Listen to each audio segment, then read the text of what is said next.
بسم اللہ الرحمن الرحیم۔ نام کتاب بابا خدا حافظ آب دہان ہدہد۔ سید کاظم حسینی بیان کرتے ہیں کہ اسلامی انقلاب کی کامیابی سے 2-3 سال پہلے کی بات ہے۔ اس زمانے میں میرے پاس ایک دکان تھی۔ عبدالحسین وہاں آتے رہتے تھے، جس کی وجہ سے انقلاب اور انقلابیوں سے میری جان پہچان ہوئی۔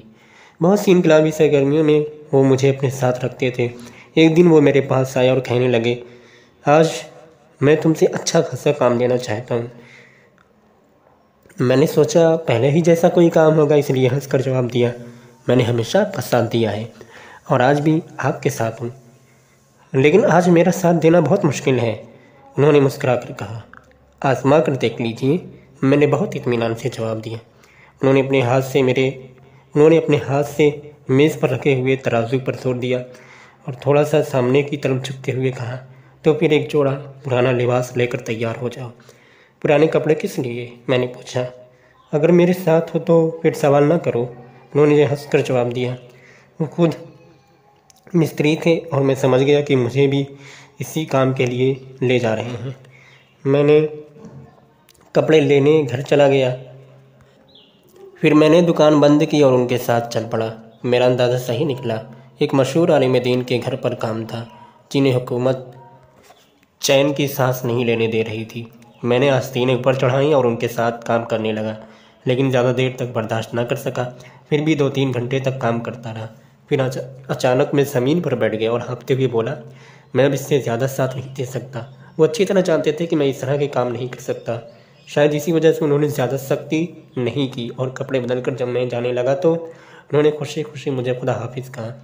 دوسرے دن پھر وہ میرے پاس آئے اور کہنے لگے، اپنے پرانے کپڑے لو اور چلنے کے لیے تیار ہو جاؤ۔ ایک لمحے کے لیے میں پس و پیش میں پڑ گیا کہ کیا جواب دوں۔ پھر میں نے مذاق میں کہا، خدا کے لیے مجھے معاف فرمائیے، میں اس طرح کے کام نہیں کر سکتا۔ پریشان ہونے کی ضرورت نہیں ہے، آج تم سے زیادہ مشکل کام نہیں لوں گا، انہوں نے ہنستے ہوئے کہا۔ میں ان کی بات کو ٹالنا نہیں چاہتا تھا، لیکن یہ کام میری طاقت سے باہر تھا۔ میں سر کھجاتے ہوئے کوئی بہانہ تلاش کرنے لگا۔ انہوں نے پھر کہا، سر کھجانے سے کوئی فائدہ نہیں ہے، جاؤ اپنے کپڑے لے کر آؤ۔ وہ بہت سنجیدگی سے بات کرتے تھے۔ میں نے فیصلہ کیا کہ اپنے دل کی بات کھل کر ان سے کہہ دوں، اسی لیے میں نے کہا، برونسی صاحب، اگر میں آپ کے ساتھ چلوں بھی تو ڈھنگ سے کام نہیں کر سکوں گا، اس طرح مجھے زیادہ ثواب بھی نہیں ملے گا اور آپ کے کام میں رکاوٹ بھی ہوگی۔ مسکراہٹ ان کے لبوں سے رخصت ہو گئی۔ انہوں نے پیشانی پر شکن ڈالتے ہوئے مجھ سے اس حدود کی داستان بیان کی جو منہ میں پانی بھر کر نمرودی آگ پر ڈال رہا تھا۔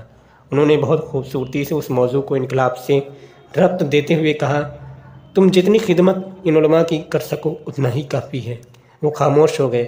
میں بہت غور سے ان کی باتیں سنتا رہا اور لطف اندوز ہوتا رہا۔ پھر انہوں نے اپنی بات کو آگے بڑھایا، علماء اسلام کی خدمت کرتے ہیں اور ہم ان کے جو خدمت کرتے ہیں وہ در حقیقت اسلام کی ہی خدمت ہے۔